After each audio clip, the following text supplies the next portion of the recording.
Assalamualaikum warahmatullahi wabarakatuh. Perkenalkan, nama saya Sri Widyaningsi Ambo, C24 1728. Di sini saya akan menjelaskan tutorial penggunaan Quantum JIS. Sebelum masuk ke tutorialnya, teman-teman harus mendownload aplikasi dari Quantum JIS terlebih dahulu. Kemudian berikut tampilan dari aplikasi Quantum JIS jika sudah dipindahkan ke desktop. Kemudian teman-teman, langkah pertama yang harus dilakukan adalah membuka aplikasi Quantum JIS terlebih dahulu. Berikut tampilannya. Kemudian teman-teman pergi ke icon add vector layer, lalu browse untuk membuka file yang sudah disiapkan. Di sini pilih semua file yang akan digunakan dengan memblok seluruh file, lalu klik open.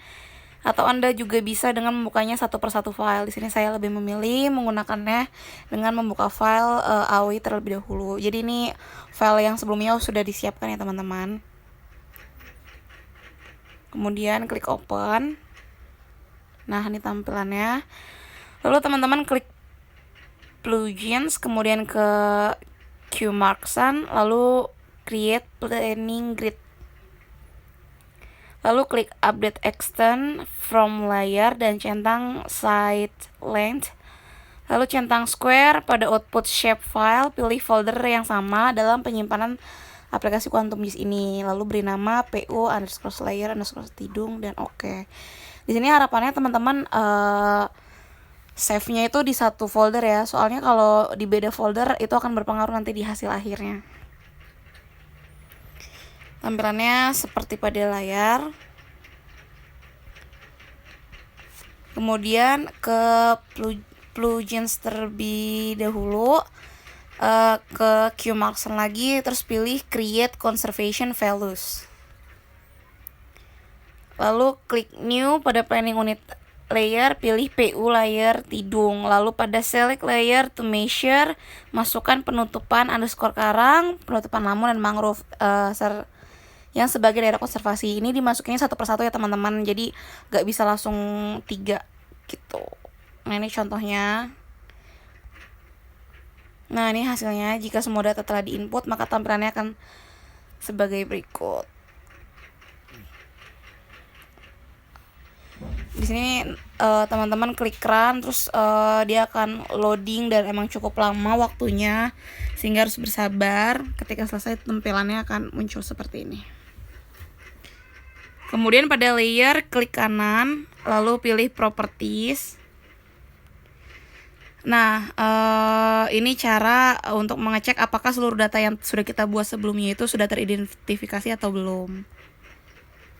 Kemudian klik layers kembali, lalu ke vector, pilih spatial query, terus pilih lagi spatial query.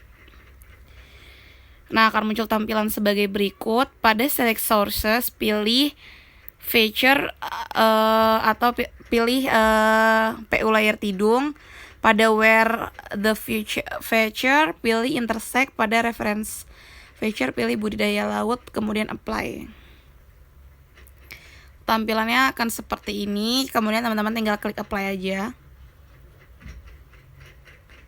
Kemudian klik kanan lagi pada layers, kemudian pilih open attribute table. Kemudian akan muncul tabel seperti ini. Terus teman-teman pilih icon di bawah yang seperti gambar pensil, klik toggle editing. Lalu pilih open kalkulator, itu lambangnya seperti ikonnya seperti kalkulator. Tampilannya akan seperti ini. Kemudian centang update existing field, kemudian pilih PU status pada experience isi 1, lalu oke.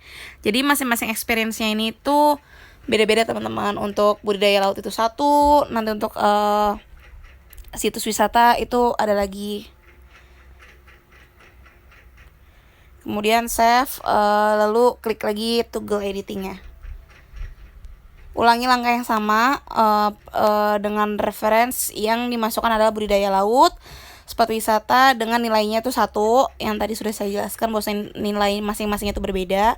Kemudian untuk pemanfaatan umum dan LULC diberi nilai 3, dan konservasi eksistensi diberi nilai 2. Nah, tampilannya akan seperti ini. Untuk melihat hasilnya tuh teman-teman bisa mengklik 2 kali pada PU status, kemudian datanya akan seperti ini. Nah, untuk lanjut ke tahapan berikutnya, pastikan teman-teman membuat folder simulasi 50% dan membuat 3 file yang diberi nama input, output, dan PU. Pada file PU, pindahkan project yang udah kita simpen tadi, pelatihan KSHP yang sudah dibuat sebelumnya ke file ini. Kemudian teman-teman klik plugins ke QMarksun lagi, kemudian export to Marksun. Tampilannya akan sebagai berikut. Pada select planning grid diisi PU layer tidung, kemudian pada penyimpanan input simpan di file input yang tadi yang semuanya udah kita buat, kemudian lalu centang pada kolom karang, mangrove, dan lamun, lalu klik OK. Tampilannya akan sebagai berikut. Kemudian klik lagi plugins ke QMarksun, kemudian configure skenario. Kemudian pada select skenario directory, pilih file simulasi 50%. Pada input dan output masing-masing memilih file input dan output yang telah dibuat, kemudian klik OK. Kemudian kita beralih ke zona Cogito. Klik file, kemudian new project. Pada specify project name, teman-teman bisa mengisi sesuai dengan keperluannya. Kalau di sini saya membuatnya itu simulasi zona inti, kemudian centang indeks Marksun database, lalu pilih input hasil dari yang sudah kita buat sebelumnya. Hasilnya sebagai berikut. Pada Marksun parameter pilih spek, kemudian pada prop masing-masing karang, mangrove, dan lamun diedit nilainya 0,5, 0,05, 0,3, kemudian klik run. Kita kembali lagi ke aplikasi Quantum JIS, kemudian klik plugins, QMarksun, import Marksun result. Kemudian lakukan dengan planning grid-nya itu PU layer tidung, kemudian planning unit ID field-nya PU underscore ID. Kemudian untuk penyimpanan itu dipilih filenya itu simulasi 50%, kemudian tinggal klik OK aja. Kemudian klik kanan pada layer, lalu klik property. Pada single simbol pilih graduated. Kemudian pada kolom pilih SSCLN. Untuk mengatur warna bisa disesuaikan dengan keinginan teman-teman semua. Kemudian klik OK, lalu save project.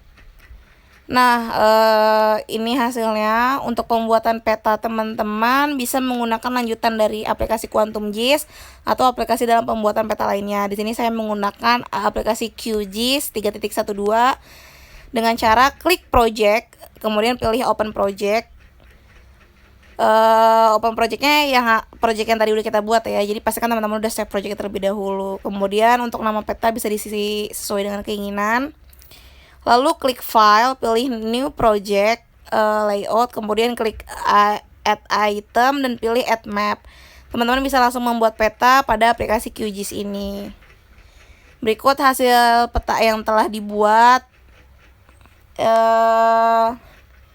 Itu saja tutorial dari saya. Semoga bermanfaat. Terima kasih. Wassalamualaikum warahmatullahi wabarakatuh.